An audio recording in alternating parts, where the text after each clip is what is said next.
Hello friends, welcome to a new lecture on current affairs, which is 2nd May 2021.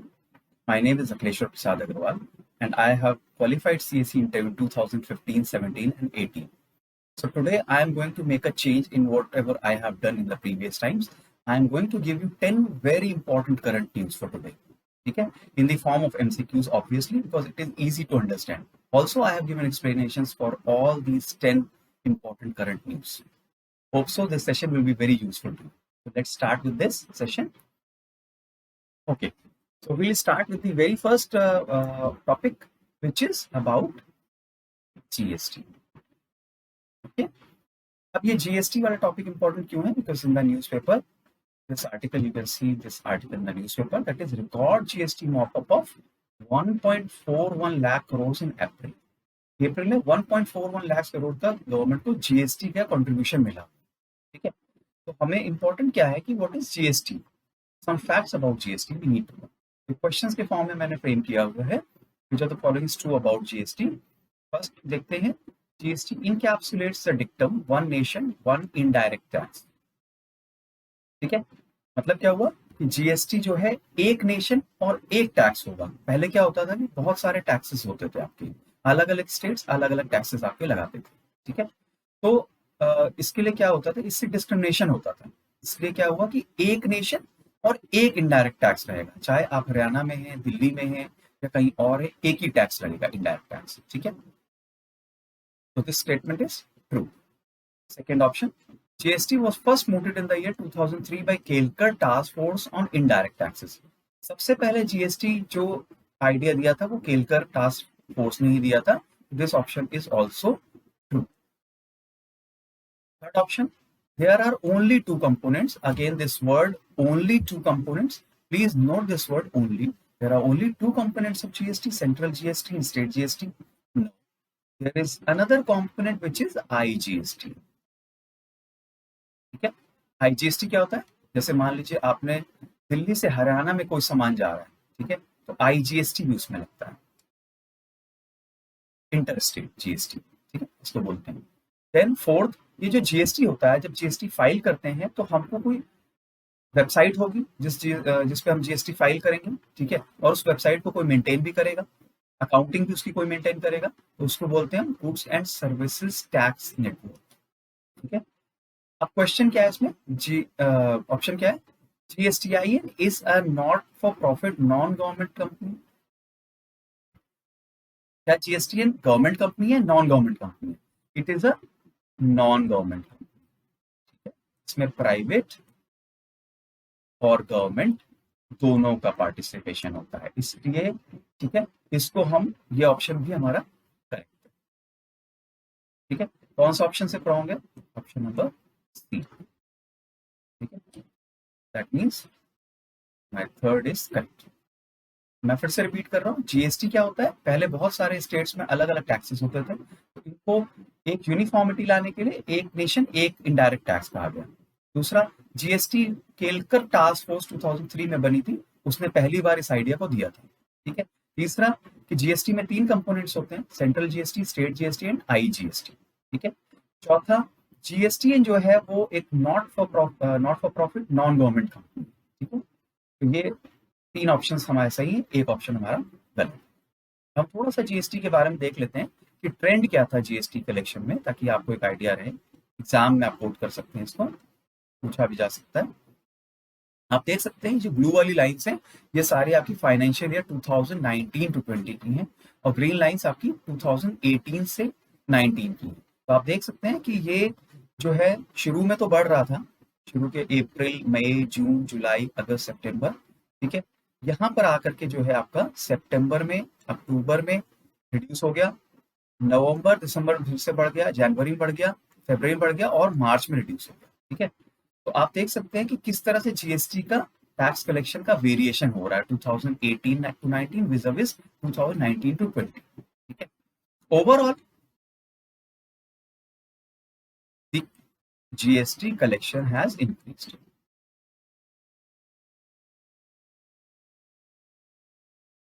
ठीक है, overall अगर आप देखेंगे तो 2019 टू 20 में जीएसटी कलेक्शन बढ़ा है. अच्छा, जीएसटी के बारे में कुछ हिस्टोरिकल बातें हैं. ये 122nd कॉन्स्टिट्यूशनल अमेंडमेंट बिल के थ्रू आया, ठीक है।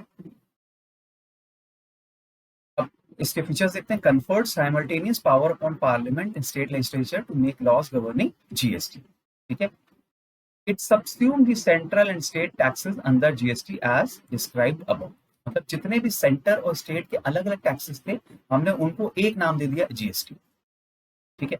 आईजीएसटी मैंने आपको अभी एक्सप्लेन किया। IGST is inter state transaction of goods and services, ठीक है।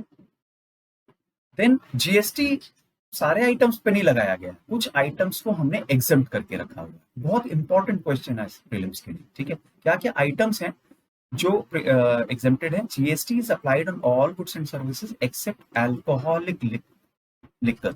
लिकर पे जीएसटी नहीं लगता है, ठीक है।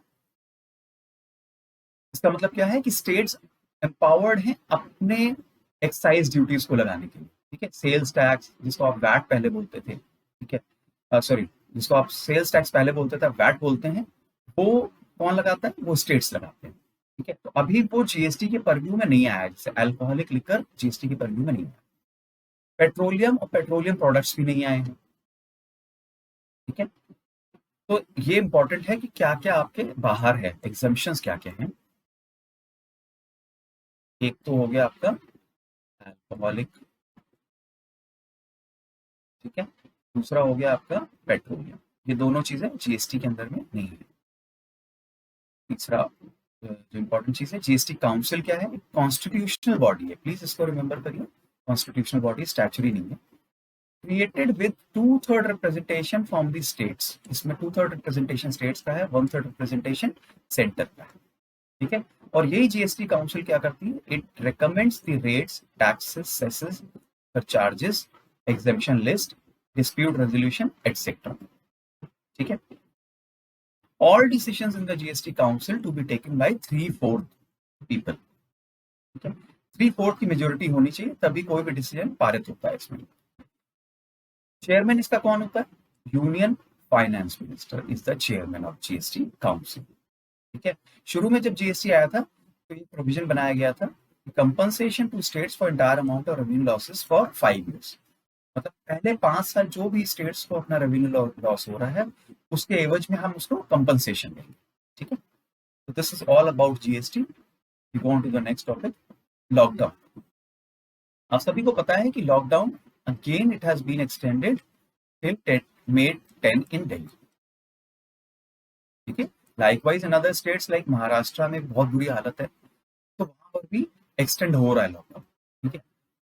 इसमें एक क्वेश्चन बनता है, विच of the following is correct regarding lockdown, ठीक है। ऑप्शंस देख लेते हैं हम। The imposition of lockdown is under Epidemic Diseases Act 1897 and the Disaster Management Act 2005, ठीक है। Yes, this option is correct। जब भी कोई भी गवर्नमेंट लॉकडाउन लगा रही है तो उसको कौन एम्पावर कर रहा है? किसी लॉ से उसको पावर मिल रही होगी, तो वो दो कौन से लॉज हैं? एपिडेमिक डिजीज एक्ट और नेशनल डिजास्टर मैनेजमेंट एक्ट 2005। इन दोनों के अंतर्गत ये लॉकडाउन एक्सटेंड हो, ठीक है। दूसरा ऑप्शन देखते हैं हम, the present situation warrants a fit scenario for invoking the article 352 of the constitution. मतलब हिंदी में सिंपल वर्ड्स में कि क्या ऐसी कंडीशन अभी है कि हमको 352 आर्टिकल को इन्वोक कर देना चाहिए, ठीक है। तो नहीं, मैं अभी एक्सप्लेन करूंगा आपको 1 मिनट के अंदर कि क्यों नहीं, ठीक है। तो ओनली ऑप्शन 1 इज। अब मैं एक्सप्लेनेशन आपको देता हूं कि क्यों आर्टिकल 352 जो कि आपके नेशनल इमरजेंसी के बारे में होता है, वो हम इसको इन्वोक नहीं कर सकते।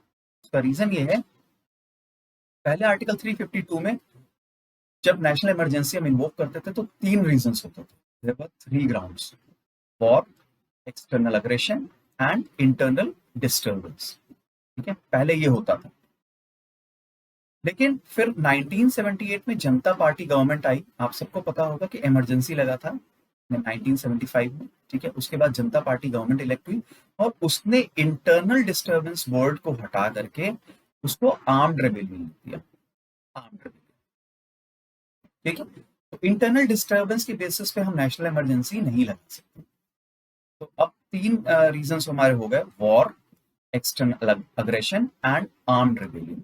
इन तीनों में से कोई भी रीजन अभी नहीं हुआ है, क्योंकि कोविड ना वॉर है, ना एक्सटर्नल अग्रेशन है, ना आर्म्ड रेबेलियन, इसलिए हम इसको 352 को इन्वोक नहीं कर सकते।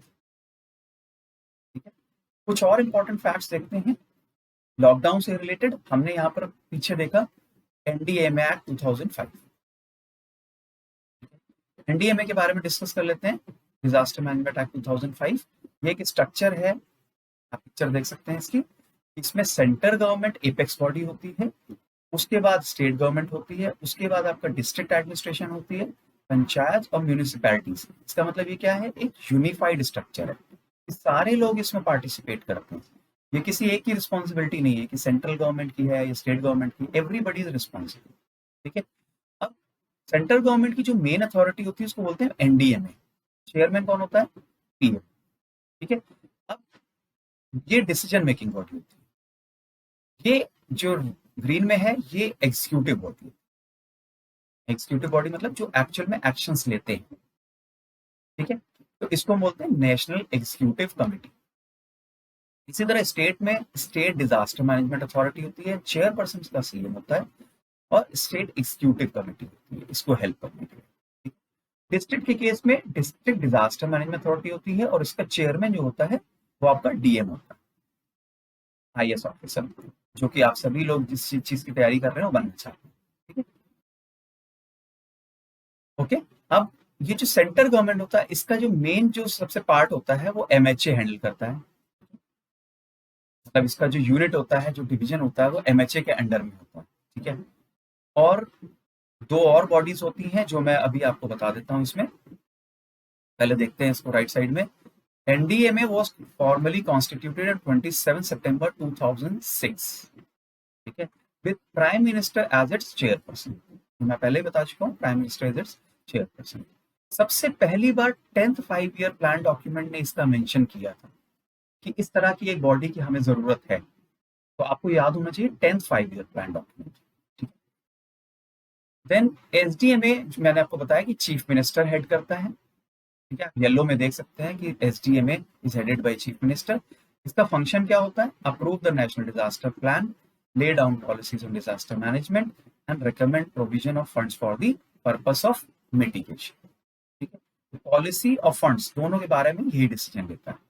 नेशनल एग्जीक्यूटिव कमेटी जो कि आप ग्रीन में देख सकते हैं यहाँ पर, इसको थोड़ा डिटेल में देखते हैं। Union home secretary is it's ex officio chairperson. Union home secretary is it's ex officio chairperson. ठीक है, एक और बॉडी है national institute of disaster management. यहाँ पर ये देखिए फिगर में ब्लू में है एनआईडीएम। ठीक है, ये क्या चीज होती है, NIDM has the mandate of human resource development and capacity building. मतलब इसका क्या है, एजुकेशनल पर्पस है। इट एजुकेट्स द पीपल, कैसे हमें डिजास्टर मैनेजमेंट को हैंडल करना चाहिए, अगर डिजास्टर आ जाए तो क्या क्या करना चाहिए, डिजास्टर होने के बाद क्या क्या प्रोसीजर होने चाहिए, किस तरह से हम लोगों को हेल्प कर सकते हैं, अगर कोई घायल हो जाता है तो उसको हम कैसे उठा के ले जाते हैं, ये सारी चीजें नेशनल इंस्टीट्यूट डिजास्टर मैनेजमेंट सिखाता है। ठीक है, अगर डिजास्टर आ गया तो एक फोर्स होती है, एक स्पेशल फोर्स बना रखी है इन्होंने, जो कि उस समय हेल्प करती है। जैसे आर्मी होती है, आपकी नेवी होती है, वैसे ही एक नेशनल डिजास्टर रिस्पॉन्स फोर्स बना रखी है जो कि उस समय रिस्पॉन्स वर्क में हेल्प करती है। ठीक है, उसी तरह से स्टेट डिजास्टर मैनेजमेंट अथॉरिटी होती है, स्टेट एग्जीक्यूटिव कमेटी होती है, और डिस्ट्रिक्ट मजिस्ट्रेट जो है डीडीएमए को हेड करता है। ये सारी चीजें मैंने अभी आपको एक्सप्लेन कर दी। मूव ऑन करते हैं नेक्स्ट पे। नेक्स्ट है अफगानिस्तान। अफगानिस्तान शुरू से ही बहुत इंपॉर्टेंट रहा है, अभी फिर से न्यूज में आने लगा है क्योंकि US begins final phase of Afghan pull. आप सभी को पता होगा कि अफगानिस्तान में 2001 में यूएस ने वॉर छेड़ा था। ठीक है, और तब से ही यूएस के ट्रूप्स जो है वहां पर अफगानिस्तान में स्टेबिलिटी मेंटेन करने के लिए है। लेकिन धीरे धीरे एडमिनिस्ट्रेशन जो है ये डिसीजन ले रहा है कि यूएस से हमें वी शुड मूव आउट। ठीक है, अब इस पे क्वेश्चन क्या बन सकता है, अफगानिस्तान इज सराउंडेड बाय, जैसे ये ज्योग्राफिकल क्वेश्चन होते हैं, इस पे ज्योग्राफिकल क्वेश्चन बन सकता है। तो Afghanistan surrounded by Pakistan, India, Iran, Uzbekistan. ठीक है, चारों ही ऑप्शन सही हैं। पाकिस्तान, इंडिया, ईरान और उज्बेकिस्तान चारों से ही जो है ये सराउंडेड होता है। मैं अभी आपको मैप दिखाऊंगा, मैप से आपको क्लियर हो जाएगी पिक्चर। ठीक है, तो correct option is option number. Let's see this figure. अब आप देख सकते हैं दिस इज व्हाइट में जो आपको दिखाई दे रहा है, दिस इज ऑल अफगानिस्तान। ठीक है, हमको अफगानिस्तान के मैप के अंदर जाने की जरूरत नहीं है, हमें उसके आउटसाइड पेरीफेरी पे देखने की जरूरत है कि क्या क्या इंपॉर्टेंट चीजें हैं। तो आप देख सकते हैं कि इसके लेफ्ट में आप Iran, Turkmenistan, Turkmenistan central Asia का पार्ट होता है, उज्बेकिस्तान, ताजिकिस्तान। ठीक है, ये चार कंट्रीज जो है आपके सेंट्रल एशिया की तरफ के हैं।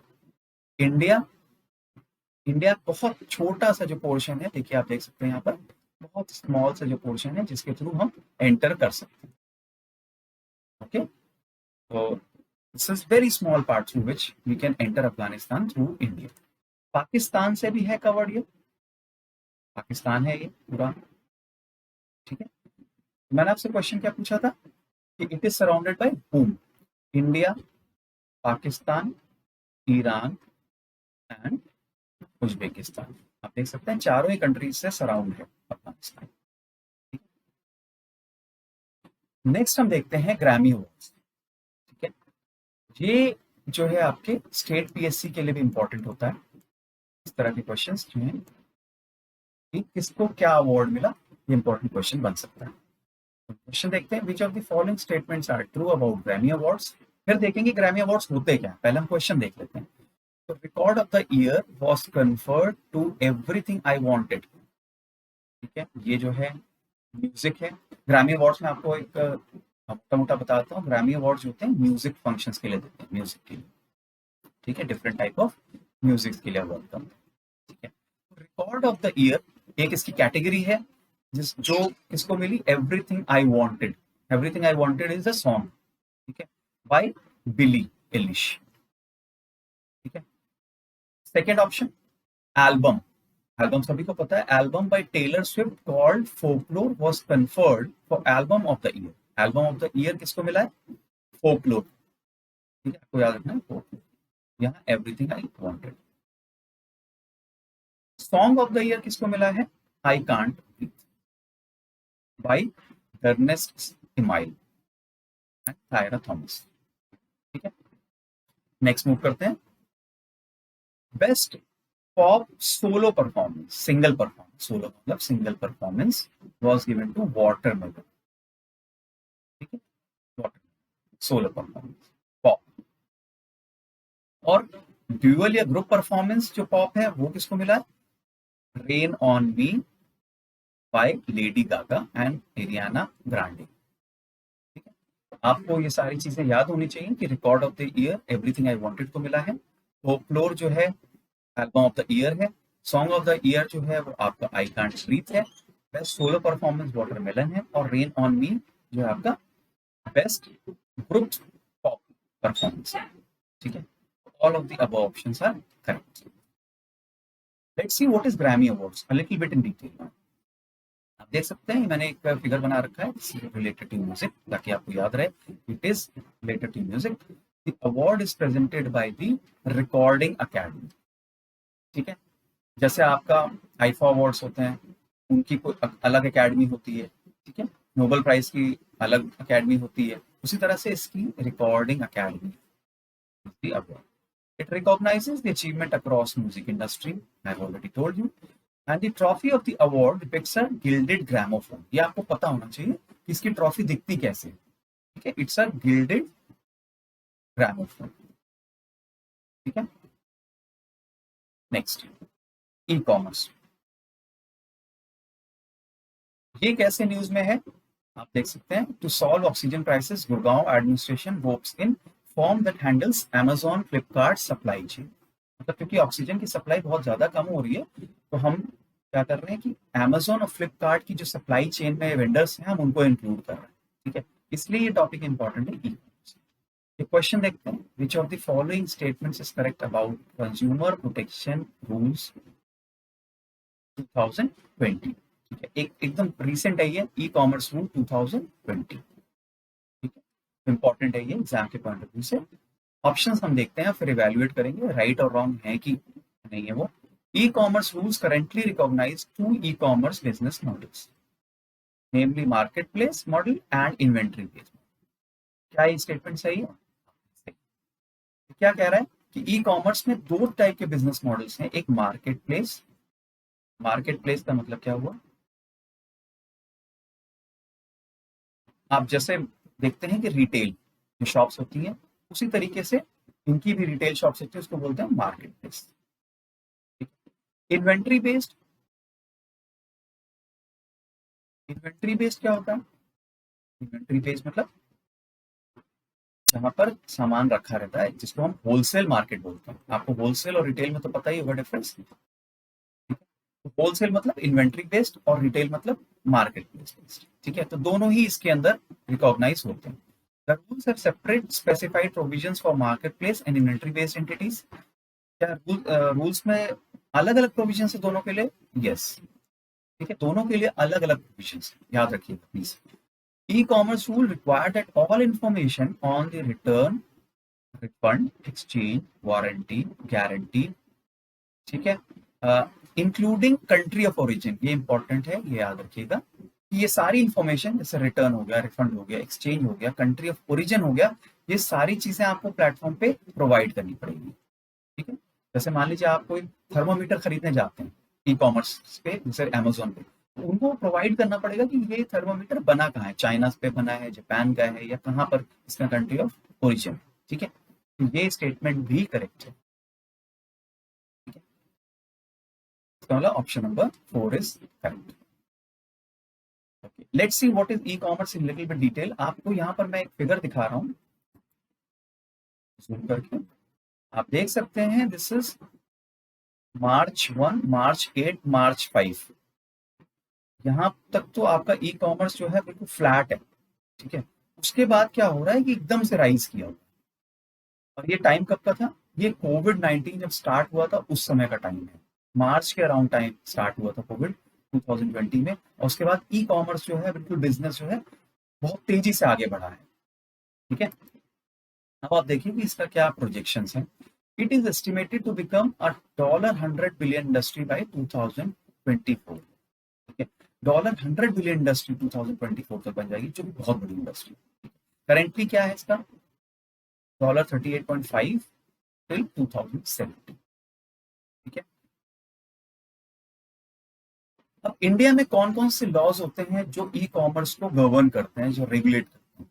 तो in addition to FDI policy और फेमा, एफडीआई पॉलिसी इसके लिए कुछ है ई कॉमर्स के लिए, IT act, consumer protection act, IP act, copyright act regulate the e-commerce sector in India. ये सारी पॉलिसीज या ये सारे जो लॉज हैं, ये आपके ई कॉमर्स को गवर्न करते हैं। ओके, इंपॉर्टेंट चीज जो है वो ये है, e commerce is not allowed under FDI policy in multi brand retail. ठीक है, मतलब मल्टी ब्रांड रिटेल में FDI is not allowed. However, FDI is allowed in the inventory model. तो आप देख सकते हैं मल्टी ब्रांड रिटेल में तो अलाउड नहीं है एफडीआई, बट इन्वेंट्री मॉडल में है। ठीक है, तो आपको याद रखना है कि दो चीजें होती हैं, मल्टी रिटेल एंड इन्वेंट्री। बहुत न्यूज में भी था, इसलिए इंपॉर्टेंट है। नेक्स्ट हम चलते हैं आर्टिकल 311। आर्टिकल 311 क्यों इंपॉर्टेंट है? आप न्यूज में देख सकते हैं कि जम्मू कश्मीर में अंडर आर्टिकल 311 एक टीचर को सस्पेंड कर, एक टीचर को डिसमिस ही कर दिया है। ठीक है, under article 311 of Indian constitution एक टीचर को डिसमिस कर दिया। ठीक है, वहां के एलजी ने। अब ये इंपॉर्टेंट कैसे है? आर्टिकल 311 इज इंपॉर्टेंट, हम इसको क्वेश्चन के फॉर्म में देख लेते हैं कि क्या है। विच is true regarding article 311? Let's start. Where the president is satisfied that the retention of a person in public service is prejudicial to the security of the state, his services can be terminated without recourse to normal procedure prescribed in Article 311(2). क्या कह रहे हैं? Simple भाषा में ये है कि अगर प्रेसिडेंट को ये लगता है, अगर प्रेसिडेंट सेटिस्फाइड है कि ये जो गवर्नमेंट सर्वेंट है, इसकी वजह से सिक्योरिटी ऑफ द स्टेट जो है वो कॉम्प्रोमाइज हो सकती है, तो प्रेसिडेंट क्या कर सकता है, उस पर्सन को रिमूव कर सकता है अपने पोस्ट से without recourse to normal procedure prescribed in article 311। ठीक है, मतलब उसको जो नॉर्मल प्रोसीजर है उसको फॉलो करने की जरूरत नहीं है। ठीक है, और नॉर्मल प्रोसीजर क्या होता है, राइट टू बी हर्ड।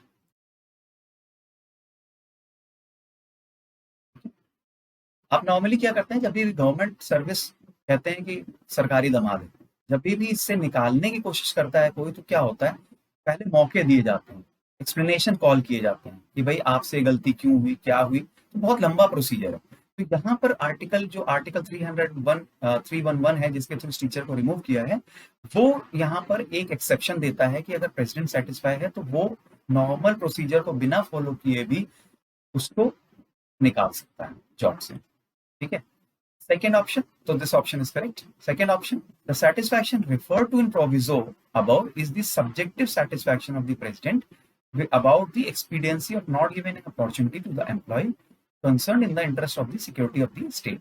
इसका मतलब क्या है, सेकेंड ऑप्शन क्या कह रहा है कि कोई भी आपको अपॉर्चुनिटी देने की जरूरत नहीं है एम्प्लॉय को, आप उसको जो है अगर प्रेसिडेंट सेटिस्फाई है तो उसको वो रिमूव कर सकता है। ठीक है, तो this option is also correct कि हमको कोई भी प्रोसीजर फॉलो करने की जरूरत नहीं, इतना पावर है प्रेसिडेंट के पास। This clause does not require that reasons for the satisfaction should be recorded in writing. ठीक है, मतलब आपको ये भी बताने, प्रेसिडेंट को ये भी बताने की जरूरत नहीं है कि हम क्यों निकाल रहे हैं इसको। ठीक है, उसके सेटिस्फैक्शन पे है, उसके डिस्क्रिशन पे है। तो जितना हम गवर्नमेंट जॉब को सेफ समझते हैं उतना है नहीं सेफ, प्रोविजंस हैं लेकिन वो इन्वोक नहीं होते, लेकिन यहाँ पर जम्मू एंड कश्मीर में ये प्रोविजन इन्वोक हुआ। ठीक है, तो जब भी आप लोग आईएएस, पीसीएस, आईपीएस या जो भी बने, मेरी शुभकामनाएं आपके साथ हैं, तो ध्यान रखें कि अपना काम आप अच्छे से करें। ठीक है, तो all of the above is correct, that is option number 4। ठीक है,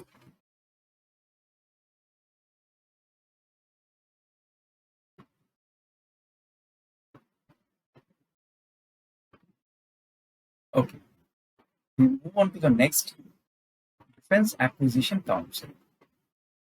ये क्यों इंपॉर्टेंट है, क्योंकि आज क्या हुआ है, US clear sale of 6P-81 patrol aircraft to India. आज इंडिया ने जो है यूएस, मतलब ऑर्डर तो पहले ही दिया हुआ था, लेकिन आज यूएस कैबिनेट ने जो है 6P-81 पेट्रोल एयरक्राफ्ट जो है उसको, उसके सेल को क्लियर कर दिया। That means they will provide us 6P-81 patrol aircraft. Okay, तो अब इसमें जो इंपॉर्टेंट चीज है वो है defence acquisition council. Defence acquisition council India की बॉडी है, इंडिया की बॉडी है जो कि वेपन्स एक्वायर कर। ठीक है, ऑब्जेक्टिव अब देख लेते हैं डैक होता क्या है। The objective of DAC is to ensure expeditious procurement of the approved requirements of the arm forces. Important चीज है, ध्यान दीजिएगा, arm forces capability sought and the time frame prescribed by optimally utilizing the allocated budgetary resources। मतलब इसका purpose क्या है कि एक तो जल्दी, एक्सपीडियस, हमको जल्दी प्रोक्योरमेंट करना है चीजों का, और दूसरा ऑप्टिमली यूटिलाइजिंग दी एलोकेटेड बजटरी रिसोर्सेज, मतलब कम पैसों में हमको फास्ट काम करना है। ये डिफेंस एक्विजिशन काउंसिल का एम है। ठीक है, और इंपॉर्टेंट चीजें हैं, is the highest decision making body in the defense ministry for deciding on new policies and capital acquisition for the three services and the Indian Coast Guard। बहुत important है कि ये जो डिफेंस एक्विजिशन काउंसिल होता है ये किसके लिए एक्विजिशन करता है, जो आर्म्स एंड ये एयरक्राफ्ट है, ये किसके लिए एक्वायर करता है। Not only these three services, army, navy और एयरफोर्स के लिए तो करता ही है, वो इंडियन कोस्ट गार्ड के लिए भी करता है। ठीक है, that's why this body is important. इसका चेयरपर्सन कौन होता है, ministry of defence, minister of defence is the chairman of the council. Minister of defence is the chairperson of the council. ठीक है, कब बना था ये, 2001 में, पोस्ट कारगिल वॉर। ठीक है, तो 2001 में इसकी रिकमेंडेशन आई थी, अभी अभी ये बना।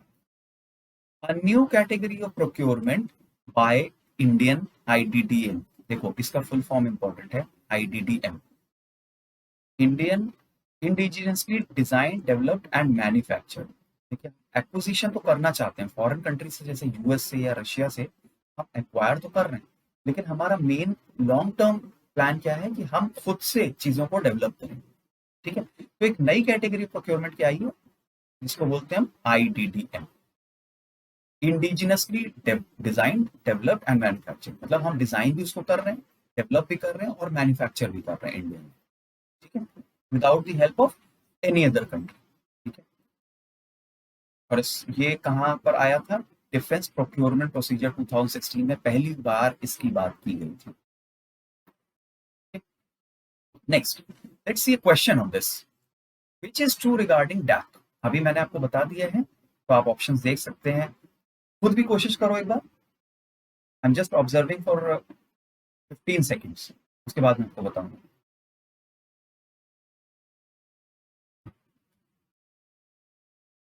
Okay. PM of India is the chairman of the council? No, this option is wrong because we have already seen defense minister is the chairman of the council. Option number B, the Defense Acquisition Council is the highest decision-making body in the Defense Ministry for deciding on new policies and capital acquisition for 3 services only and not for any other service. तो मैंने अभी आपको पिछली slide में बताया था, yes, it is for Indian Coast Guard also. ठीक है, तो ये ऑप्शन भी आपका रॉन्ग है। ठीक है, तो none of the above. Next, अब देखिए बहुत ज्यादा वैक्सीन अपनी इंपॉर्टेंट है जो कि न्यूज में है, आप देख सकते हैं आज भी न्यूज में थी, WHO approves Moderna vaccine for emergency use. अब डे बाई डे कुछ कुछ नई वैक्सीन जो है उनको अप्रूवल मिलता जा रहा है WHO से, जैसे इंडिया में कोवैक्सीन, कोविशील्ड को, मॉडर्ना को किसी और कंट्री में। Let's see the question first of all, which matches of vaccine are correct. कौन सी वैक्सीन किस कंट्री की है? स्पुतनिक USA की है क्या? नहीं। मॉडर्ना रशिया की है क्या? मैं अभी बताऊंगा कि कौन सी वैक्सीन किस कंट्री की है। सिनोफार्म चाइना की है क्या? यस, आप नाम से भी देख सकते हैं, सिनो मतलब चाइनीज। एस्ट्राजेनेका इंडिया की है?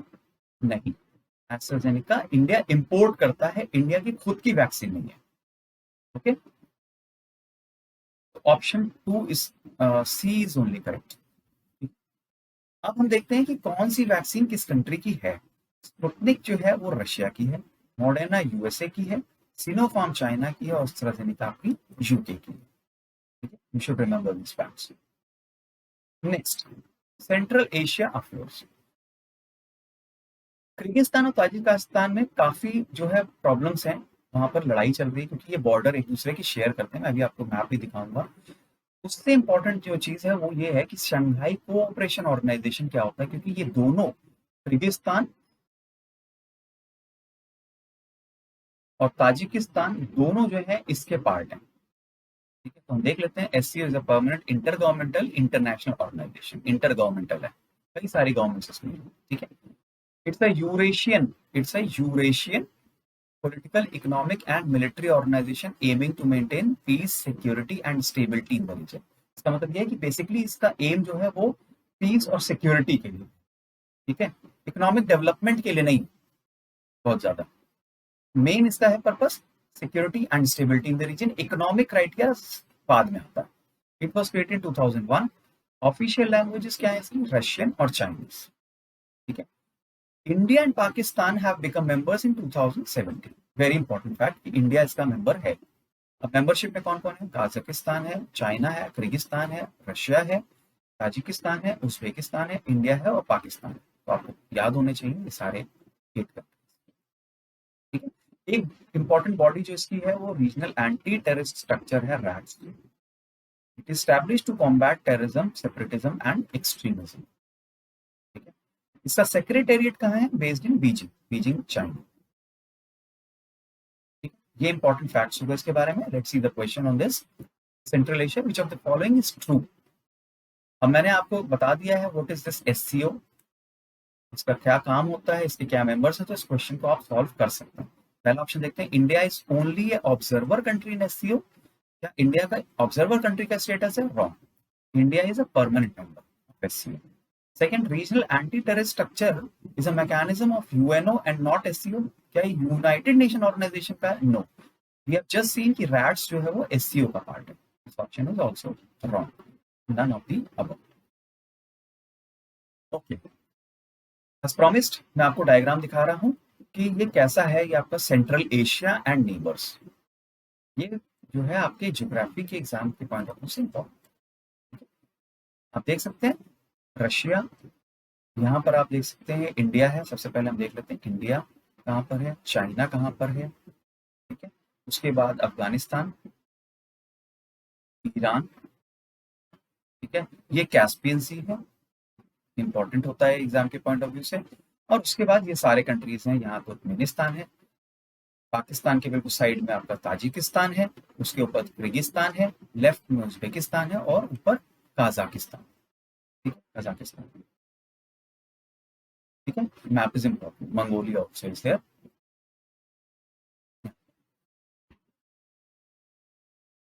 Next, UNICEF. यूनिसेफ क्यों इंपॉर्टेंट था? क्योंकि न्यूज में आज इसने ये कहा है कि it has asked every country to help India, ठीक है। उसकी वजह से 3000 ऑक्सीजन कंसेंट्रेटर्स हमें मिल रहे हैं यूनिसेफ की वजह से। यूनिसेफ क्या होता है आप देख सकते हैं लेफ्ट साइड में इसका लोगो। यूनिसेफ का फुल फॉर्म क्या है? यूएन चिल्ड्रंस फंड इसका फुल फॉर्म है। ये रिपोर्ट पब्लिश करता है the lost at home report. Important है, आपको पता होना चाहिए लॉस्ट एट होम रिपोर्ट, ठीक है। यूनिसेफ वाज क्रिएटेड इन 1946 में क्रिएट हुआ था as international children's emergency fund by UN relief rehabilitation administration to help children affected by world war 2। मतलब इसका जेनेसिस क्या है कि वर्ल्ड वॉर 2 हुआ था, बड़ा डिवास्टेशन हुआ था, बहुत ज्यादा ही वहां बर्बादी हुई थी। तो उससे निपटने के लिए हमने यूनिसेफ का क्रिएशन किया था 1946 में। UNICEF became a permanent part of United Nations in 1953. 1953 में परमानेंट बॉडी बन गई। UNICEF is guided by the Convention on Rights of the Child 1989, ठीक है। ये कन्वेंशन है on the rights of the child, उसकी guide that acts as a guide of UNICEF. इसको एक नोबेल प्राइज भी मिला है, peace prize in 1965 for promotion of brotherhood among nations. Important, 1965 में इसको एक नोबेल प्राइज भी मिला है। यूनिसेफ का फंडिंग कहां से आता है? It is funded exclusively by voluntary contribution. सिर्फ और सिर्फ वॉलेंट्री कॉन्ट्रीब्यूशन से ही इसका जो है फंडिंग चलता है, ठीक है। All 10 news I have already covered as promised. सारी इंपॉर्टेंट न्यूज हैं और हर बार मैं कोशिश करूंगी इस तरह से 10 या 15 न्यूज आपको इंपॉर्टेंट दूं। आज की जो बड़ी दुखदायक खबर है वो ये है कि 12 more lives lost in Delhi oxygen crisis, ठीक है। ये एक न्यूज की तरह मैं आपको नहीं दे रहा हूं, लेकिन मैं आपसे चाहता हूं उसको एक केस स्टडी की तरह आप देख सकते हैं कि, और ये क्योंकि आप आईएएस ऑफिसर्स बनना चाहते हैं, सारे लोग आईएएस है, पीसीएस हैं, आईपीएस बनना चाहते हैं, तो आप लोगों को पता होना चाहिए कि अगर ऐसी कोई क्राइसिस हमारे टाइम में आ जाता है, आप वहाँ एडमिनिस्ट्रेशन में, आप आईएएस हैं, आप क्या करेंगे? प्लीज मुझे इस चीज के बारे में आप कमेंट बॉक्स में बताइएगा, ठीक है। और इससे आपकी थिंकिंग भी डेवलप होगी और आपको इंटरेस्ट भी आएगा कि if you are IAS officer आप कैसे भी। इसी तरीके से मैं वीडियोस नेक्स्ट भी लाऊंगा और thank you very much for listening to me. Thank you so much.